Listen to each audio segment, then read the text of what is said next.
En el nombre del Padre, y del Hijo, y del Espíritu Santo. Amén. Proclamación del Santo Evangelio de nuestro Señor Jesucristo según San Lucas. En aquel tiempo, mucha gente se había reunido alrededor de Jesús, y al ir pasando por los pueblos, otros más se le unían. Entonces les dijo esta parábola. Salió el sembrador a sembrar su semilla. Al ir sembrando, unos granos cayeron en el camino. La gente los pisó y los pájaros se los comieron. Otros cayeron en terreno pedregoso y al brotar se secaron por falta de humedad. Otros cayeron entre espinos y al crecer estos los ahogaron. Los demás cayeron en tierra buena, crecieron y produjeron el 100 por 1. Dicho esto, exclamó: El que tenga oídos para oír, que oiga. Entonces le preguntaron los discípulos: ¿Qué significa esa parábola? Y él respondió: A ustedes se les ha concedido conocer claramente los secretos del reino, en cambio a los demás solo en parábolas, para que viendo no vean y oyendo no entiendan. La parábola significa esto: la semilla es la palabra de Dios.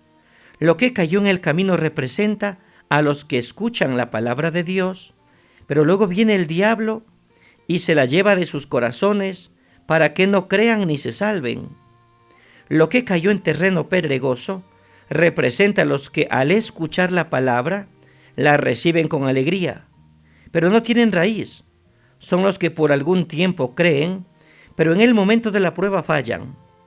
Lo que cayó entre espinos representa a los que escuchan la palabra, pero con los afanes, riquezas y placeres de la vida se van ahogando y no dan fruto. Lo que cayó en tierra buena representa a los que escuchan la palabra, la conservan en un corazón bueno y bien dispuesto y dan fruto por su constancia. Palabra del Señor. Gloria a ti, Señor Jesús. Bendiciones para todos en este día sábado de la 24ª semana del tiempo ordinario. Hoy la Iglesia celebra a San Pío de Pietrelcina, este santo tan popular en nuestros días. Nació en Pietrelcina, Italia, el 25 de mayo de 1887.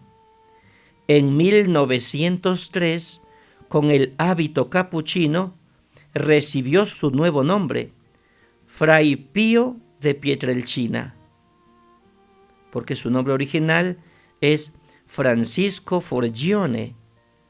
De él dijo Pablo VI: celebraba la misa humildemente, confesaba de la mañana a la noche y era, aunque difícil de admitir, el verdadero representante de los estigmas de nuestro Señor. Fue canonizado por San Juan Pablo II el 16 de septiembre del año 2001. Que en esta iglesia que sufre, que también está herida, la intercesión de San Pío de Pietrelcina nos ayuda a conseguir días de paz y de reconciliación. Unos puntos de reflexión en torno al Evangelio de hoy. Meditamos la parábola de la simiente. Jesús tenía una manera popular de enseñar por medio de parábolas. Una parábola es una comparación que usa las cosas conocidas y visibles de la vida para explicar las cosas invisibles y desconocidas del reino de Dios. Jesús tenía una capacidad muy grande de encontrar imágenes simples para las cosas de Dios con las cosas de la vida que la gente conocía y experimentaba en su lucha diaria por la sobrevivencia. Esto suponía dos cosas. Primero, estar dentro de las cosas de la vida y estar dentro de las cosas de Dios, del reino de Dios. Así, la gente de Galilea entendía de simiente, de terreno, de lluvia, de sol, de sal, de cosecha, de pesca, etc. Unos puntos de reflexión. Primero, las cosas conocidas por la gente usa Jesús en las parábolas para explicar el misterio del reino.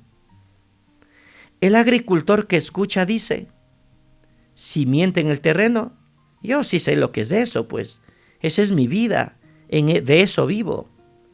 Jesús dice que esto tiene que ver con el reino de Dios. ¿Qué será?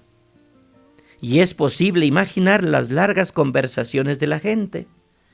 La parábola se mezcla con la gente y lleva a escuchar la naturaleza y a pensar en la vida. Segundo, al terminar de contar una parábola, Jesús no explicaba el sentido de esta, pero decía: el que tenga oídos para oír, que oiga. Es decir, y esto, ustedes que lo han escuchado, ahora traten de entender.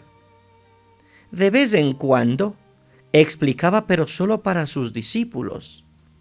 A la gente le gustaba esta manera de enseñar porque Jesús creía en la capacidad que las personas tienen de descubrir el sentido de las parábolas. La experiencia que la gente tenía de la vida era para él un medio para descubrir la presencia del misterio de Dios en sus vidas y engendrar valor para no desanimar a lo largo del camino. Tercero, la multitud detrás de Jesús. El Evangelio dice que se iba reuniendo mucha gente, a la que se añadía la que procedía de las ciudades. Entonces Jesús cuenta la parábola. San Marcos describe cómo Jesús contó la parábola. Y se reunió tanta gente junto a él que tuvo que subir a una barca. Y ya en el mar, ahí se sienta y toda la gente estaba en la orilla del mar.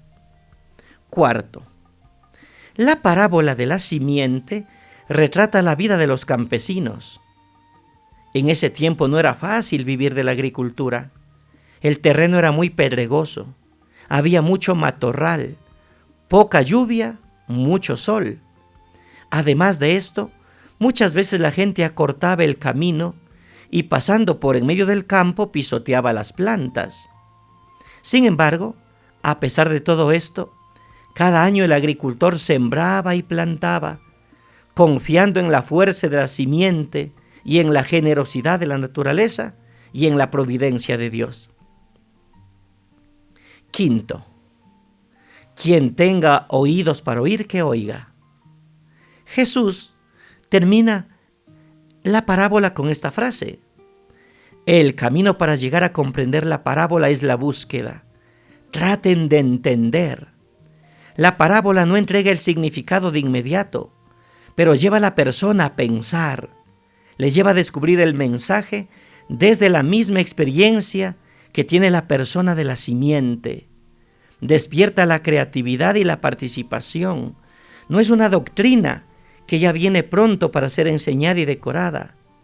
La parábola no da agua en botella.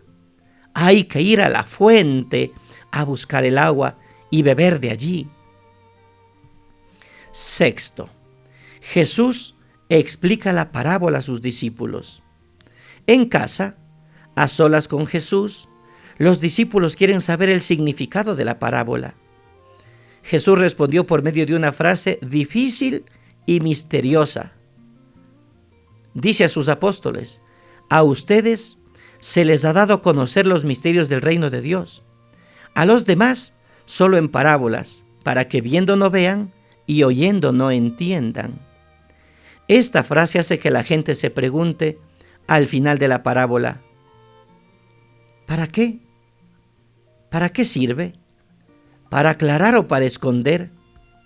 Jesús usaba las parábolas para que la gente continuara en la ignorancia y no llegara a convertirse. Y la respuesta es no, pues Jesús mismo dice que enseñaba según la capacidad de los oyentes. La parábola revela y esconde al mismo tiempo. Revela para los de dentro que aceptan a Jesús como el Mesías, pero el Mesías servidor, no el Mesías rey, el Mesías vengador, sino el Mesías servidor. Y esconde para los que insisten en ver que el Mesías es un rey grandioso, un rey vengador, el rey del desquite. Estos entienden las imágenes de la parábola, pero no llegan a comprender su significado. Séptimo, Jesús explica la parábola parte por parte. Una por una, Jesús explica las partes de la parábola desde la simiente y el terreno hasta la cosecha. Algunos estudiosos creen que esta explicación fue añadida después. Tal vez, es posible, pero eso no importa, pues dentro del germen de la parábola está la flor de la explicación. Germen y flor, ambos tienen el mismo origen, que es Jesús. Por esto, nosotros también reflexionamos y descubrimos cosas hermosas dentro de la parábola. Y por último, octavo, una vez alguien preguntó en una comunidad, Jesús dijo que teníamos que ser sal. ¿Para qué sirve la sal? Las personas fueron dando su opinión a partir de la experiencia que cada cual tenía de la sal. Discutían y al final encontraron más de 10 finalidades diferentes para la sal y aplicaron todo esto a la vida de la comunidad y descubrieron que ser sal es difícil y exigente. La parábola funcionó. Lo mismo vale para la simiente. Todo el mundo tiene alguna experiencia de ella. ¿Y qué tal si unimos criterios y vamos buscando no solamente el significado, sino el compromiso de vida al que nos lleva? Una jornada llena de bendición y que nuestro Dios nos bendiga en el nombre del Padre y del Hijo y del Espíritu Santo. Amén. Feliz jornada. Pasen bien.